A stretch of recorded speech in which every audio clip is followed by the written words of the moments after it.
love the Smiths. Sorry? I said I love the Smiths. You've critiqued music. Like the Smiths. Yes. To die by your side is such a heavenly way to die. I love them. Holy shit. Hey everyone, 500 Days of Summer is one of the best romantic comedies of all time. In my opinion, the best romantic comedy of all time. It's a touching story about two different types of people, with two different types of ideologies and perspectives on love. A movie that isn't afraid to be vulnerable, a movie that isn't afraid to show character flaws and put those character flaws at the front and center. A movie directed by someone who understands human emotions and cares so much about making the characters feel alive to us and make us feel like we can also find love. A director who isn't afraid to be brutally honest with the viewer, and a director that, if completely given free creative control, probably could have made amazing Spider-Man movies if he wasn't tampered with by a greedy producer. Really, Avi was in charge the entire time. Avi knows all. Sorry, I know that last point had nothing to do with 500 Days of Summer, but it's just that whole situation is still really frustrating. Anyways, this video isn't a deep breakdown about the whole movie, not a review, not a movie commentary, but instead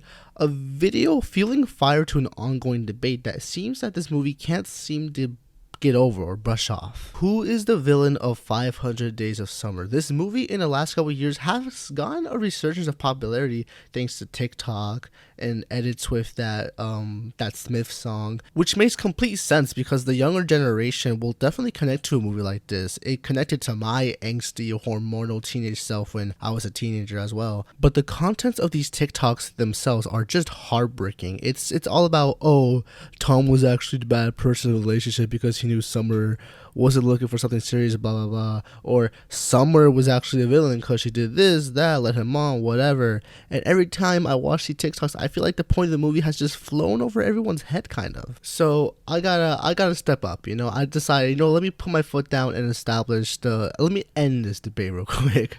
And by the title of the video, you could probably guess how I stand in the debate, and that is that both parties are wrong. There is no villain in 500 Days of Summer. Now, I get it. There's a reason why this argument is very, very popular, and why this side of the argument is rarely ever explored, and everyone wants to jump on either Tom or Summer, but hear me out. Actually, before you hear me out, like the video if you like this topic, or comment your arguments, or subscribe if you want to stick around. Thank you so much. Now we're going to start with the most obvious point, the main drive for this argument, and talk about them individually and how they just were never compatible right from the start. This karaoke scene lays everything out as a foundation for the rest of the movie. We learn about both of the characters' perspectives on love and what it means. Tom is a hardcore lover boy. Wait, so what happens if you fall in love?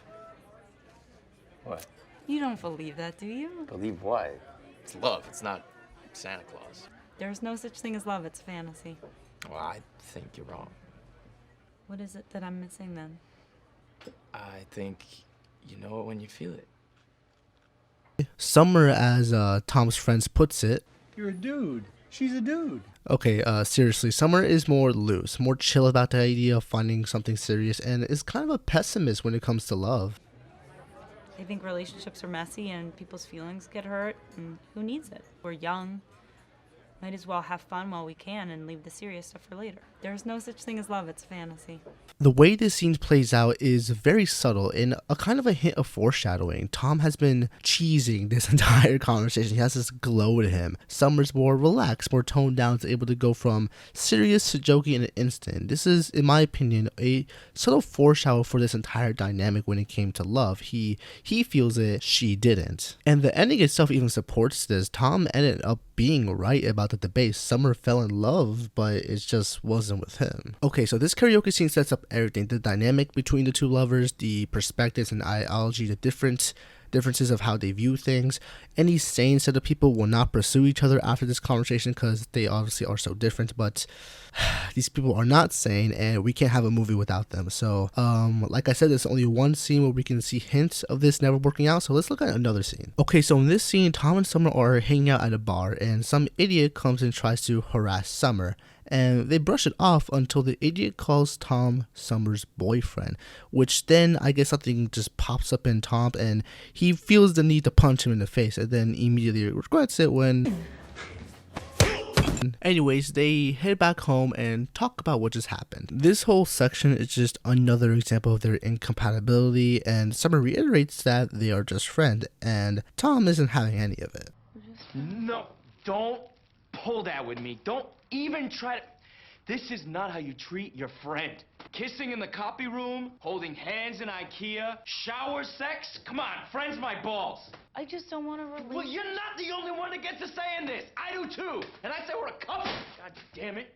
Now, Tom kind of hypocritically doesn't understand that even though he does have a say, like, that's justified, he has a say, making a grand claim that they're a couple is kind of outlandish, because for a couple to form, it requires both people to agree to it. And Summer just lets this happen. I don't understand it. Any other person I know would have ended this friends with benefits situation right there and then, but she goes back and apologizes to him and tries to brush the whole night off like nothing even happened, which is something that you should never do, by the way. You should never hide your problems or try to finish it as quickly as possible. You should always try to confront and talk about these things. She's essentially just leading him on for, I guess, not wanting to deal with the drama or whatever, because while Tom did make his points aggressively, Tom made good points. You can't just do couple stuff and expect it to remain a friendship, essentially. And it's clearly more than just friends with benefits from the surface, but she should have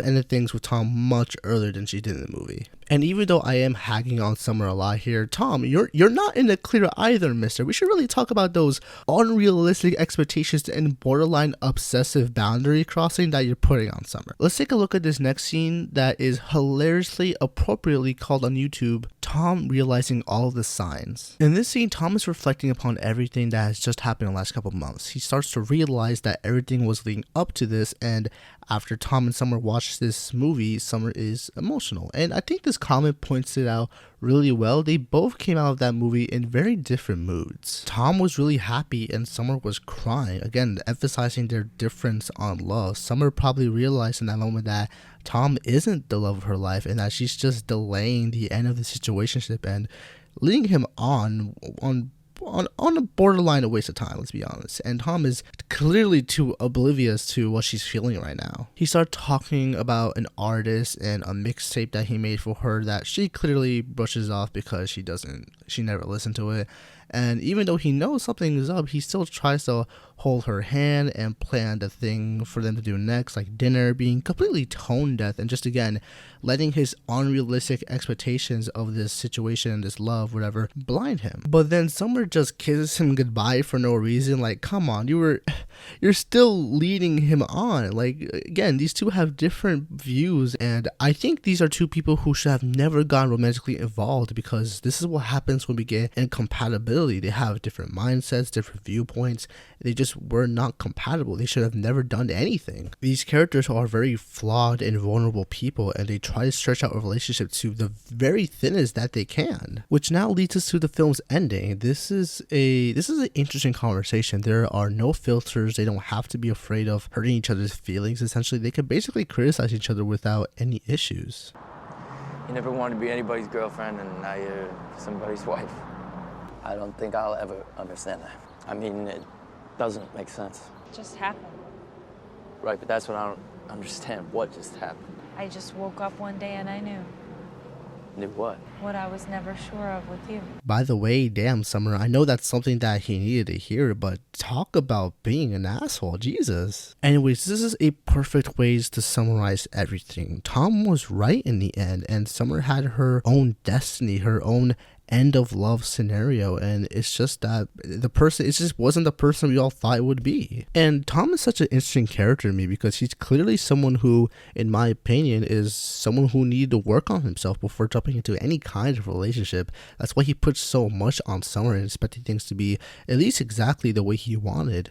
And Summer, I won't say is the opposite or a foil. She just has her own issues. Like, she definitely needed to work on her communication skills. Her views on love at the beginning of the story are contradictory to what's actually happening. She stated she didn't want anything serious, but it's so obvious to anybody that it was serious. But when things got too hard, she used her "Oh, we're just friends" excuse as a backpedal. And even though she knew in her heart that it was time to end it, she led him on and continued to feed his delusions, his own toxic and obsessive delusions that he should have never placed on someone who stated nothing was meant to be serious in the first place. But do you see how hard it is to talk about these two people? You can't really go back and forth, or you can go back and forth with, oh, this person was in the wrong, that person did this, that, whatever. But I digress. This is simply a romantic story about flawed human beings who should have never been involved in anything romantic. A story about vulnerable human beings who couldn't be vulnerable with each other, who after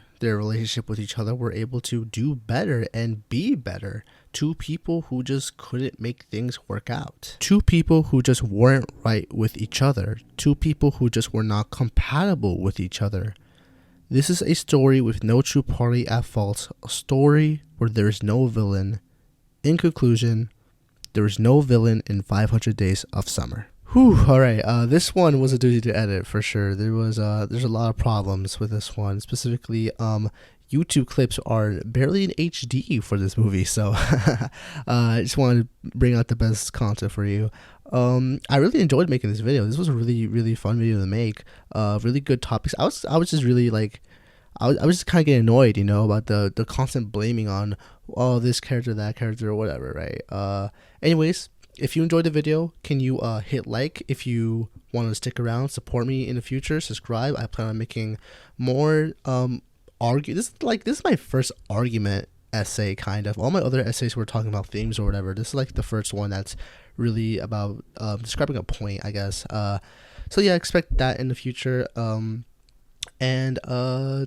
Hit like if you support, subscribe, stick around, comment your thoughts. So what did you think of this video? Did you agree with me? Did you not agree with me? Do you have a specific viewpoint? Like I said, there are I know I said earlier that people don't understand the point of this movie, but that was kind of just me being, I guess, pretentious. There's no right answer when analyzing a movie. You can come out of a movie with any interpretation that you want. So yeah, let me know what you think in the comments. The disagreements are encouraged. You know, let's get a discussion going. I love communicating with people. And yeah, so thank you for watching the video, and I hope you have a good day.